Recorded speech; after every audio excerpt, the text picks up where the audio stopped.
Hello, welcome to today's episode of TalkNRoll with HawKNLoaD Captain. Today we have out of Detroit area, I guess. Are you out of Detroit there? Close enough. Everything around Southeast Michigan's pretty much Detroit. Yeah. Yeah. Out of the Detroit area. There we go. Rikki Roxx. Rikki, tell us about yourself. Oh, geez, where to start? I've been a bass player, guitar player for the last 26 years, not to date myself, and recently started trying my hand as a lead singer slash frontman. So that's kind of where I am now. I've been a concert promoter for 20 years and worked at various venues around town. I've written in magazines. I've done radio. I've pretty much on the local level done quite a bit. Nice. Yeah, cool. What station did you work for up there? It was just an internet radio station that I put together myself. The last one was Rocks 100. I worked with tapdetroit.com, Diffuse Radio Network, and Raw Radio X. Those were the ones that I worked with up here. Okay. Yeah, because I guess technically you're kind of in the neck of the woods that I'm got family in. So that's why I wanted. Right. So when did you get started in music? I started really early. I started picking up guitar and trying to figure it out when I was about 12 or 13. Joined a band right away. Around that time, punk rock was kind of the big thing, and so 3 chords wasn't too hard to muster up. So I quickly joined a band and just been kind of doing it ever since. What influenced you to take off with pick up the guitar, I should say? It was just something to do. I played sports when I was a kid, and I got hurt an awful lot, and I just my parents got me a guitar when I was a kid, and I just kind of picked it up and started noodling around on it. And, my dad listened to all the, 70s Detroit stuff, like Ted Nugent, Grand Funk Railroad, stuff like that. And, the 80s stuff out of LA. And I kind of just grew up listening to it and, decided I wanted to do that. So I just kind of kept playing guitar and eventually switched over to bass, and I just kept on doing it. Yeah, how old were you when you got your first gig? Like when you were up on stage for the first time? 13. I was 13 years old. It wasn't really, when I was a kid, it wasn't really stages. It was a lot of garage parties and basement parties with my buddies from school and stuff like that. And we only had like one all ages venue up here at the time, and so those would be our big shows because we actually got to play, at a place with a PA and a stage and all that. So it did that every now and then, but it was a lot of basements and garages and birthday parties and stuff like that. That's awesome. That's pretty punk rock. Yeah. Yeah, punk rock you get. Pretty much, yeah. Basement parties and all that in Detroit in the late 90s. Definitely interesting. Right around the time when people were kind of purging themselves from Detroit at that point, though, unfortunately. Detroit was not a very good place to be around that time. My dad would always tell me, he's like, all right, you're going down to Detroit, just make sure you don't stop at red lights. You just kind of coast through them and tell your friends not to stop at the red lights. I grew up down there. It's not a good part of town. Now there's craft breweries and hipster bars and coffee shops everywhere there now. So Yep. it's marginally better than it was then. I remember rolling through Detroit with one of my best friends, and I was like, dude, whatever you do, somebody comes up to the car, don't talk to him. Don't talk to him. Nope, you don't talk to him and don't stop your car. Just keep on rolling. First stoplight, we could not go anywhere. Uh-huh. Girl walks up to the car and he starts talking. I'm like, oh man, you fucked up. Shut up. Yeah, that was it. Yeah, and they, give them credit. They were Detroit. Those carjackers were really good. They could get your car in about Fuck all that. A minute you'd be out of the car and wondering what the heck happened. Yeah, Yeah, out I was here like, you get like drug addicts jump in the back of your car. My mother-in-law got carjacked once in my car. They still have.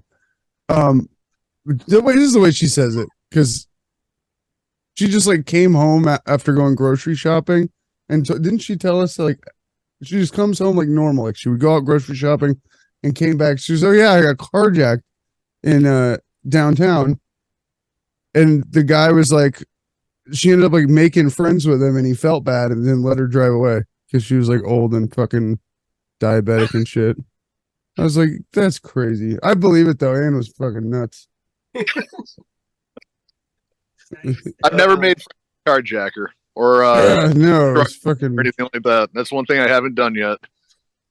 So I'm looking at your list of accomplishments here, man, and I've seen your videos and stuff. You've gone a long way from punk rock to where you're currently at. Yeah, I mean, what ended up happening, when I was a kid, I bought Green Day Dookie when the day it came out. My mom took me to Best Buy and I bought it. That was the big thing, and my friends stopped wanting to play that kind of music, and so I was kind of like left to figure out what I wanted to do. I wasn't a good guitar player. I could play to 3 chords, but that wasn't cool anymore. And bands like Avenged Sevenfold started getting really big. Metallica started getting big again. Black Album and Load and Reload and Guns N' Roses and the Use Your Illusion records and all that. Everybody wanted to play rock music or really, really hard technical metal. So a 3-chord guitar player ain't gonna go far in that thing. So I kind of just switched over to bass because I figured, ain't no bass players playing guitar solos, and there's only 4 strings, so let's go to bass. And I went to, I just started doing doing everything that I possibly could to kind of figure out how to play it. Now, what was the name of your first band? It's the one I always loved to hear. Oh geez, years ago I tried to put together a list of them because when I was a kid, 3 guys would start a band and 2 of them would break off and start another one, and then one guy would want to do something else. So at any given point, I might have been in 2 or 3 quote unquote bands. I couldn't even remember. I think it was something like the Lackeys or Spitball or something like that. I tried putting a list together of all the bands I've been in, and I was well over 40. So I can't remember which one came first or which one came second. What's your most embarrassing name that you had? Oh God. Yeah. I think there was one I was in for a minute. It was called Mona Nun. That was kind of stupid. There was Saraswati. There was Fart Maggots with a Z. Just stupid. It pretty much pick a word out of the dictionary and slop it together with something else. I can't even count how many dumb ones. There were a lot of really, really ridiculous names. At least leave it to a bunch of 13, 14, 15-year-old punk rock kids to come up with. At least you can make fun of it. Yeah. Yeah. So I'm not gonna lie, I was confused, man. I was looking up your profile on Facebook, and there's another Rikki Roxx out of Detroit, but he's a professional wrestler. So yeah, I know. I've tried to reach out to that guy, see if we could do something, because he's kind of like the hair metal wrestler guy or whatever. So he'll come out like Motley Crue and Poison. I'm like, I should really reach out to this guy, but he does pretty good on YouTube, so I thought it would be a good thing to hook up, but I've never been able to get a hold of the guy. Yeah, because as I was telling guys last week, is I go up to Michigan to go see Deathmatch Wrestling. That's what I was like, oh shit, he's a wrestler too. Went to a place that did match, band, match, band, match, band, and match. And I'm like, that's a really fucking good idea. Yeah, it's pretty cool. I've been to a couple of those where they'll have like venues or whatever, and they'll just kind of throw a ring up there, and then have bands on the stage, and then have a wrestling thing going on. I was in a band once. We actually did a wrestler's like intro music. He actually gave us like a couple $100 to write a song for him and go in and record it, and we did that. So it was kind of cool to hear one of your songs like as entrance music for this like Z-list middle-aged wrestler. Yeah. And then fucking the headliner's probably Jerry Lawler. To next week, probably. That guy's still doing it. Yep. Yeah, Jerry Lawler's like third nephew's daughter's boyfriend or something like that. A bunch of no-namers, guys that mow my lawn on the weekends. You got to look at it this way, man. Everybody's got to start somewhere. So either start somewhere and stay somewhere too. Yeah. Yeah. So, man, I'm looking you up. You're centrally located in the Detroit area. Detroit, I found out recently because I started going up to a bunch of shows up there. Detroit is chock full of venues. So, I mean, we actually used to have a boat ton more. COVID kind of closed down like a huge chunk of them. We used to have probably about 15 or 20 more before COVID. Damn. So, the scene's kicking it out there then. Yeah. Hard to find work. The thing is, there's so many venues and not enough people to go to all the venues. So you'll have these shows of, 4 or 5 bands, and a lot of those bands shouldn't really be playing. And there's probably about 3 or 4 people there, not counting the guys in the bands. So a lot of the shows are bands watching each other, so. Hey, I'm not gonna lie. Some of them are the best shows I've ever been. It's rough. Nothing like being one of the. Yeah, some of them are. Yeah. I used to go to a lot of shows, and when I was younger, I don't know if maybe I'm older now, but when I was younger, the bands were a lot better. Now there's a lot of bands that I look at, I'm like, wow, you barely know what you're doing. The singers have like iPads with all the lyrics on them right in front of them. Like, you don't even know the words to your songs. What are you doing playing? So yeah, there's a lot of those. That's gross. Yeah. I mean, I get it if you're you're trying out a new song or something like that you have to kind of remember the new song. But man, after a while, you should not have an iPad up there. Yeah, my whole thing, if you can't memorize the song, it's not ready to play yet. You're not ready to take that out on stage yet. Get a few more practices in, memorize what you're supposed to be doing, and then take it out on stage. If you don't remember the parts, you're obviously not done with that song yet. See, I could see it as being like a trial. Like, okay, man, let's see if this song works. Yeah. You go out there, you try it out, and like, oh no, that fucking song does not work. Let's tweak this. Let's do this. Let's get back out there. You know what Right. See, now that'd be kind of the cool thing about having the your iPad or whatever, because then you can just go, nope, tweak. That does not work. Skip it. Yeah, when I go see a show, the last thing I want to see is some guy reading off his iPad, because we go to a show, you want to be entertained and all that. At that point, it's pretty much karaoke. That's kind of, it's pretty much karaoke at that point of songs nobody knows. So it makes you've been doing it so long that you're fried, Ozzy Osbourne style. Then maybe we can get the pass for like the lyric sheet. Right? Yeah. Oh, sure. If you're Ozzy and you have the teleprompters, down at your, have at it. But if you're, are you guys still there? There you go. If you're a 50-year-old Joe somebody and you're playing in front of 3 people, memorize your song. Ozzy gets a pass. They pay him a lot of money just to prance his butt up, try to get his butt up there. Okay, Joe somebody in a garage, ain't nobody paying you anything. So nope. Out here, it's a lot of like cover bands and bars. At least from like local to me. We have a lot of cover bands and bars here.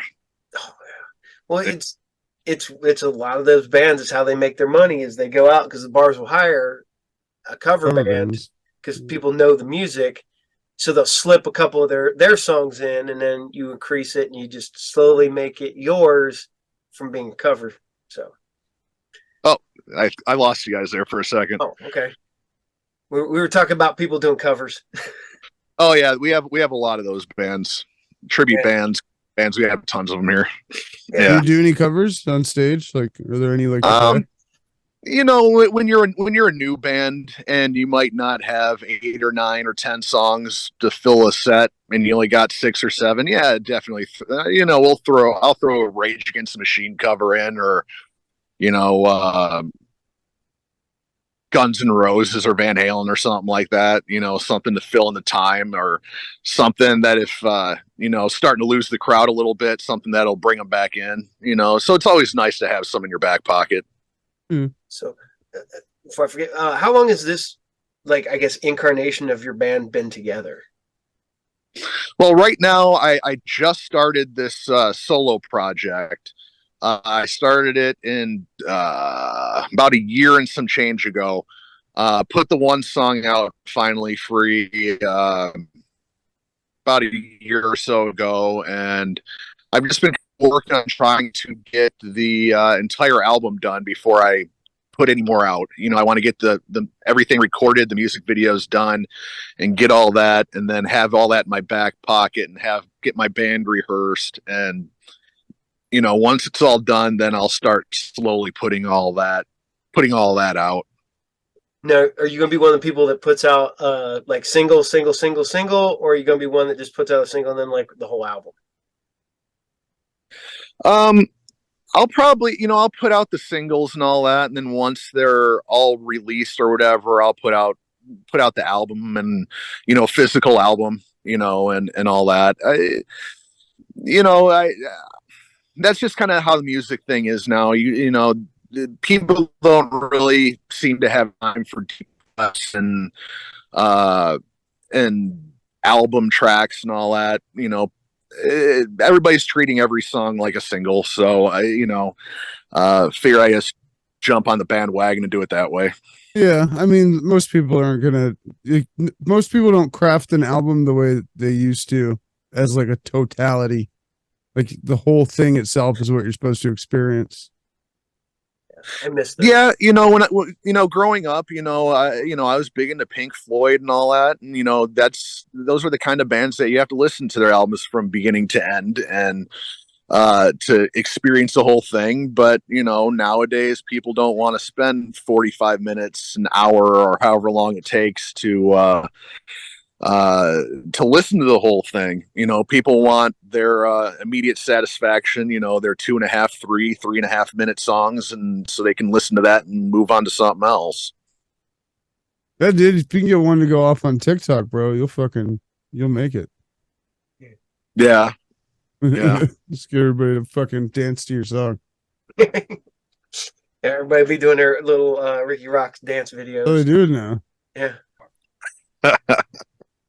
Yeah, I tried putting something out on TikTok. Didn't really get much traction. So you know, I'm as a solo artist, I'm still kind of new to the whole thing. So I'm slowly trying to build my own brand and all that. After 26 years of being in other people's bands, it's kind of it's a little bit more difficult to build your own thing. It takes a while. I've been at this a long time. Yeah. I've always just been somebody else's bass player, somebody else's guitar player. This is the first time I've really started anything from scratch, let alone a solo project. So it's definitely different. How is it going with like the front man and like being the vocalist after not doing that? It's hard, playing guitar. All you gotta do is put your fingers in the right spot and you'll hit the right notes. You know, being a singer, you don't you got to kind of know what you're doing. You got to kind of know notes. You got to kind of know pitch and harmony and all that stuff, and be able to do it with your voice, not an instrument. You know, And the weather like can a guitar. change whether or not you can play. Yeah. What's that? And the weather can have an impact on whether or not you can perform. Oh yeah, definitely. I'm standing Cool. outside right now in Michigan, and I can already feel my voice starting to hurt. It's a nice solid 30 degrees right now. Yeah, it's about that here too. Yeah. 37 here. It pops up at the bottom of my computer. Yeah, it's cold. That's one thing. We stay with family up there, and it's like, hey, you want to go up there? I'm like, oh man, fucking January, no. Right. Although my buddy's like, we going to wrestling at the end of this month? I was like, I don't know. Let's see. And then I'm like, I gotta see if it's fucking cold or not, because I don't want to stand outside. Yeah, it's it up here. It was a nice solid 40, 50, 60 degrees up until about a week ago. Now it's just cold. Yeah. Well, it's bad because was it last year around this time we were in Monroe, and it was so freaking cold that every time somebody would open the door to the venue, people like near the door could start seeing their breath, and it was a good distance away from the door, because it was the cold air would come in that fast, and you're just like, oh fuck, god damn it. Yeah, it's being in a band, even if you're a guitar player, if you're setting your gear up outside, your fingers freeze and you have to go inside and play. And there's been plenty of times where up here we have a lot of winter festivals and stuff like that where they have bands play, and you're playing guitar when it's 35 degrees out, your fingers are freezing, and you're sliding them over metal strings and ripping your fingers up. It's definitely it definitely tests you working out, playing out here in the cold. That's fucking rough, dude. Yeah. Well, I gotta ask. So how did you come up with your current vibe for your band, your fronted band? Like what genre and direction? Yeah. Like, well, I've never been a lead singer before, and I really don't, with this first album, there's going to be a lot of different voices to it.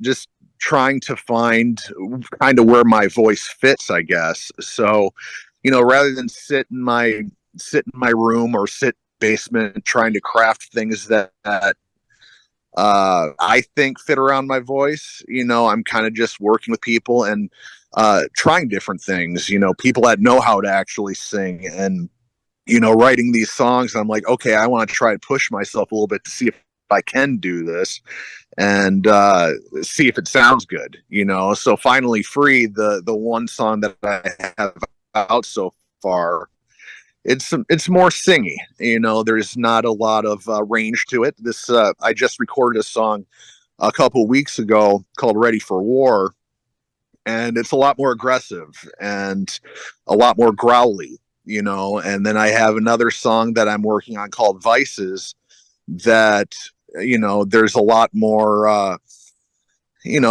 octave singing and different levels, like da da da da da and all that Mariah Carey kind of stuff, so I figured it'd be fun for this first album to kind of let people hear me trying different things. Some of it, people be like, wow, this is horrible. Some might think it's good, but it's not going to be one. It's not one distinct sound. There's a lot of different types of music, anywhere from influences from like 6 a.m. or Motley Crue or Avenged Sevenfold. There's a lot of those sounds in this album, on this album, and it's mostly me just trying to find where my voice fits the best. Is it all still pretty cohesive? Like, do you feel a common thread through the songs? Like a common there is, lyrically there is a thread. Yeah, there's a thread lyrically to it. I wrote a lot of these lyrics going through my divorce, and having to live through that, so lyrically, there is kind of a theme. Musically, it kind of goes everywhere, as far as rock and metal is concerned, but lyrically, as far as the words go, there is definitely a theme, and there is kind of, I guess, a concept behind it. There's an order to it, and it flows from one song to another lyrically, but musically, they don't really. It doesn't work like that musically, but lyrically, yeah, there is a thread. Well, that's the single release system would probably, like, you're casting a pretty wide net, which is not a bad idea. Yeah.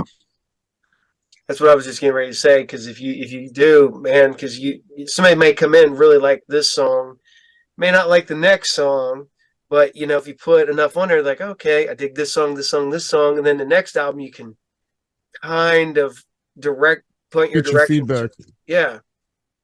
Yeah, and that's kind of how I'm kind of hoping this album works out, where it's like, okay, I like the sound of this song, but maybe not tracks 2, 3, and 4. But somebody else who's maybe like a metalhead might like track 3, but not the slower track 1, or so hopefully there's enough variety in it musically to where it kind of touches bases with more than one type of person, I guess.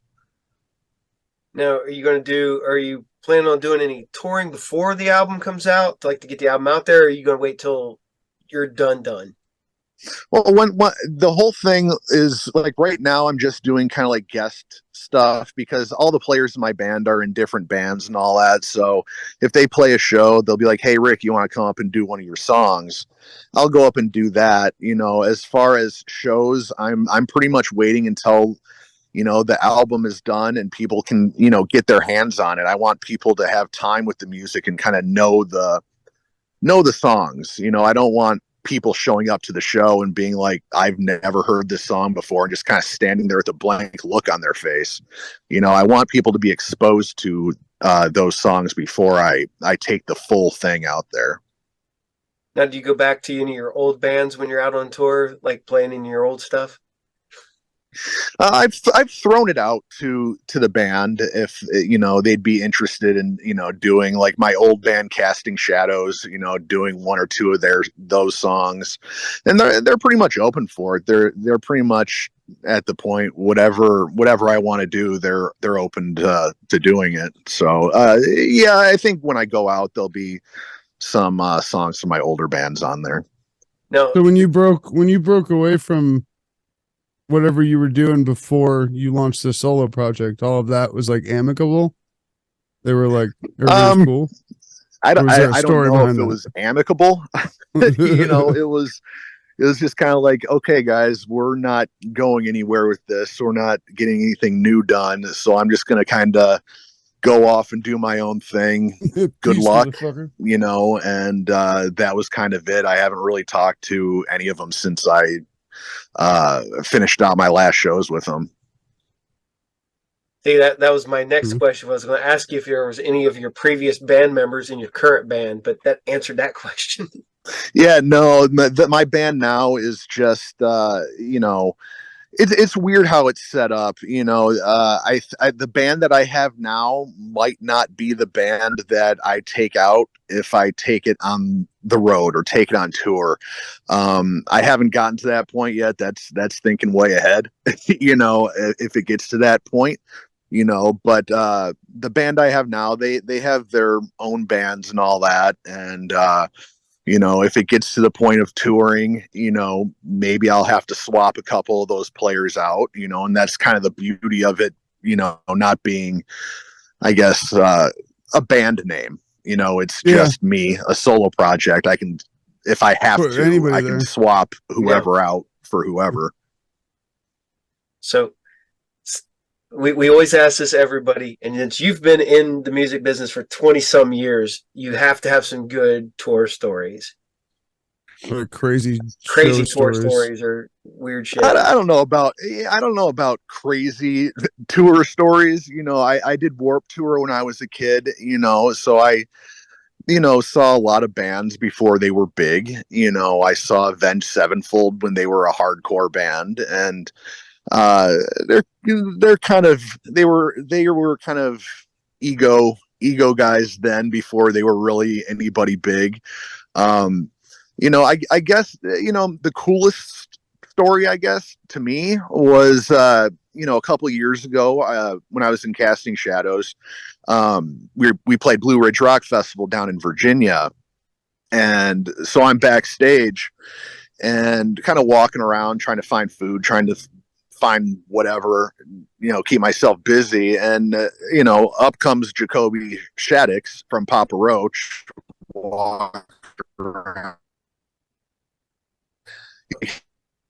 Bro, and kind of, I was watching your band from the side of the stage, man. You're pretty entertaining to watch, dude. You look freaking crazy, dude. So to me, having a guy like Jacoby Shaddix from Papa Roach kind of walk up to you when nobody else is around and kind of compliment you, it's pretty cool. But as far as like big rock star stuff, a lot of that I think is smoke and mirrors. I've never rock stars do star things, like throwing couches out hotel rooms. I've seen cocaine benders and stuff like that in hotels, and but none of it's really crazy like you see in like The Dirt or rock star movies and all that. It's pretty tame, I guess, compared to what you see in the movies. We had a couple kids that were in Detroit where one of their bass player tried to stab them or something. They left him there. Yeah, it's tried to stab their bass player tried to sb their lead singer, if I remember right. Yeah, and then they ditched him in Detroit back and went back to wherever they're from. Back when I was a kid, I couldn't even tell you the band, but it was in the 90s. I went to a show at and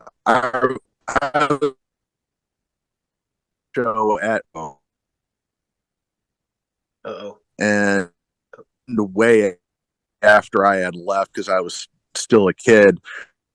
But I don't remember what it's going to kill me. It's on the tip of my tongue.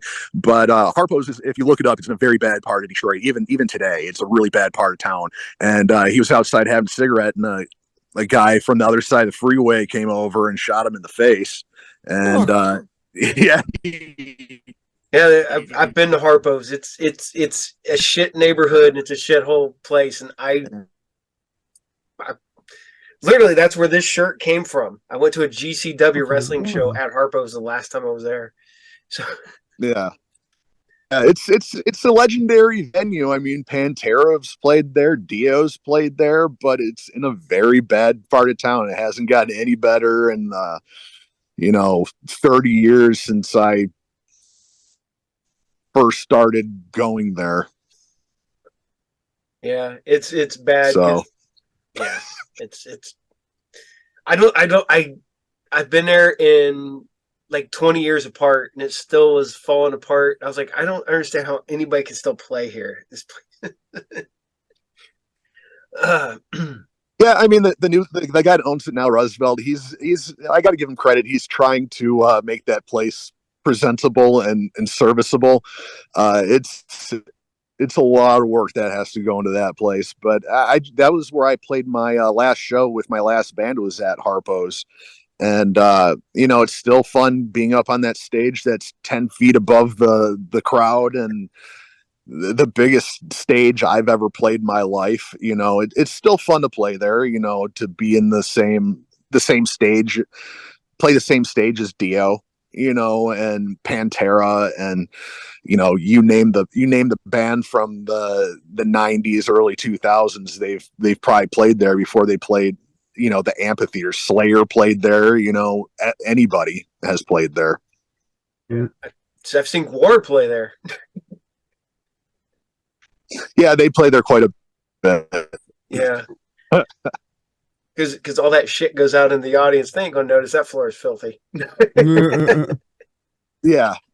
They pretty much just bring the hose in and hose it down and do their best to clean up as much as they can. There's probably still Bret Michaels piss backstage from 1987. So But yeah, we always just love asking the questions because everybody's like, well, I don't really have any stories, but well, this happened while we were on tour. I'm Yeah. like, that's funny. Everybody does do that. They're like, no, I don't really have anything crazy except this one time we all got abducted by aliens and ended up in like, it's like, well, okay, dude.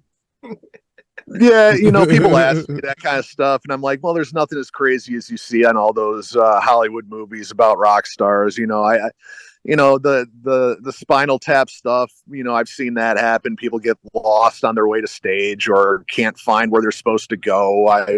I've seen a lot, but you know, nothing like throwing TVs out the window or anything like that. That's like, there's only really a handful of bands that probably even did stuff even remotely like that, but it's all been blown out of proportion. Yeah, most of what you're saying is either Motley Crue or Ozzy Osbourne. Most of the examples. Or Led Zeppelin. Pretty much. Yeah. Or Led Zeppelin, yeah. A little bit before my time, but yeah, Zepp probably. I'm sure there's been a few, but those are the Doors. The Doors, yeah. Jumping off the balcony or the roof or whatever it was. Yeah. There's a few.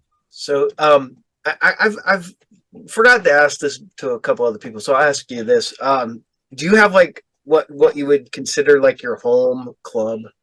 Like the club that you're at a lot, that people know you, that, you know, say you go from your old band, that they will go to your new band, anything like that? Well, yeah, it's, you know, without a doubt, it's Diesel. You know, Diesel Concert Lounge Theater, whatever it is, you know, up in Chesterfield. You know, that's the one venue that's actually kind of stuck around after COVID, you know, in the, I guess, suburban part of Detroit. You know, I can go in there and, you know, a lot of times they won't even be paid to go see a show. They'll just be like, Rikki, come on in, you know, and, you know, they'll make 10, 20 years, you know, so that's definitely my home bar. All right, man. Well, man, yeah. we do not want to make you stand outside in the fucking cold. Yeah. But it's fine. Yeah, I got probably about 7% of a battery left anyway. So well, yeah. Well, then we'll get towards the end. So we'll start asking you the end questions here. Where can people find you online at? All right. You can find me on Facebook, Instagram. I do have a TikTok. I have an X, Twitter, whatever the heck you want to call it. RikkIRoXX. It'll either be that or the Rikki Roxx. Facebook. I'm Richard Rockman on Facebook because Facebook made me change my name. Dude, because they didn't believe Rikki Roxx was a real name, so they made me change it. Supposed to be HawKNLoaD. I mean, you can just look up Rikki Roxx pretty much everywhere, and I'm not the wrestler. Yeah, not the wrestler. There we go.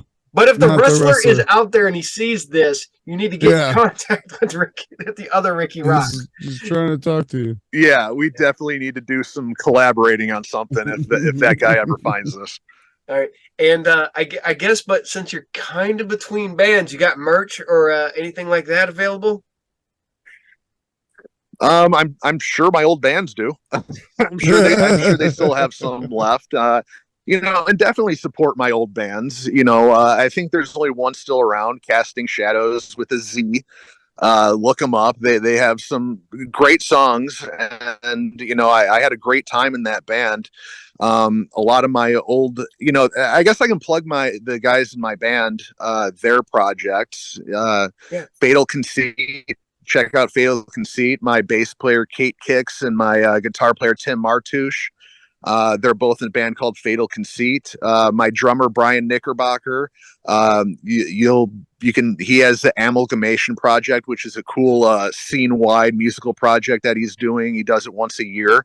And my lead guitar player Atlas, he has a band called Phoenix Rising, a phenomenal retro 80s kind of hard rock band. You know, so he plays the hard rock stuff. Fatal Conceit, it's kind of more a shreddy guitar metal kind of stuff. And Brian Knickerbocker is kind of like a Neil Peart, kind of one of those virtuoso drummers.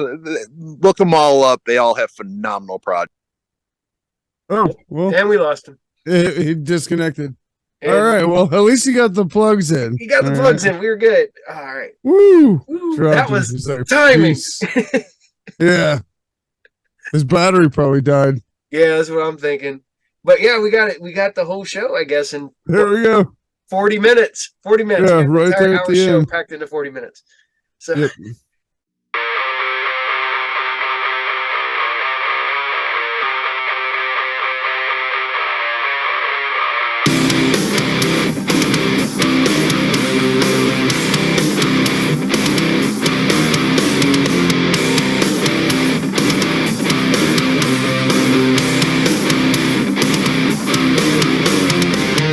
Never flies and love has died.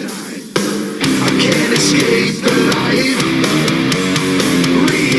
Redemption, damnation. You know I can't decide. I need a hit, I need a fix. I'm sick. I don't understand why I gotta crave this. I need a hit, I need a fix. I'm sick. Something fangs ripping through my veins, sucks my life away.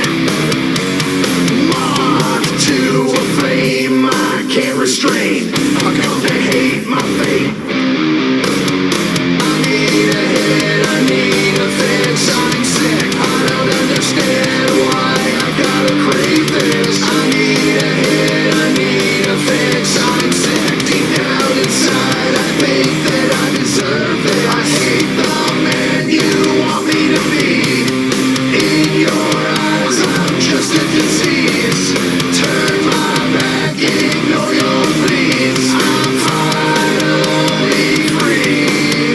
I'm finally free. Yeah. I know disease. I'm finally free. I know disease. I'm finally free.